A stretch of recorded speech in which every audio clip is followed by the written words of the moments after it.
I wanted it to feel, how do I put this? I wanted it to feel like real problems, like real people you can meet on the street, just in this fantastical setting. In fact, I started out writing it very, very consciously as timeline incongruity, sort of anachronistic. And you probably see this a lot more in the earlier chapters of the first book, is that it initially was supposed to be sort of a noir sort of heist, just in this sort of light speed, multiple planet sort of setting. I would say I've abandoned that for the most part. I've kept elements of it, but yeah, the incongruity and the anachronisms were absolutely deliberate.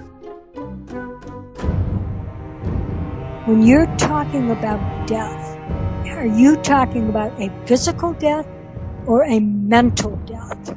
She, in many ways, was facing a mental death because this imagination, which was pushing her along, I mean, maybe she never met any of these horses. Maybe she just is a kid who didn't get picked for the volleyball team, and this is her way of dealing. But that imagination cannot last forever.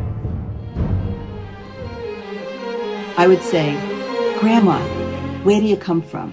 And she'd say, far. I said, Grandma, what was it like? Fair. That was my interview skills were not yours, Bill. And I wouldn't stop. I was like a little district attorney. I was always grilling my grandmother. And finally, I looked at what I had, and I had 6 nothing trivial pieces of information she'd given me. And I decided to track them down. And my life turned into a detective story.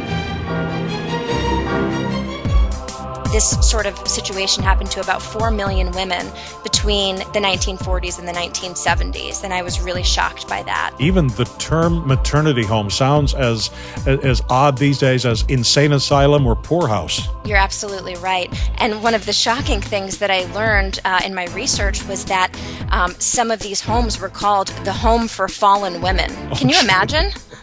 They were never really allowed to personalize the experience because what these girls didn't know is that their babies were going to be taken away from them and given up for adoption.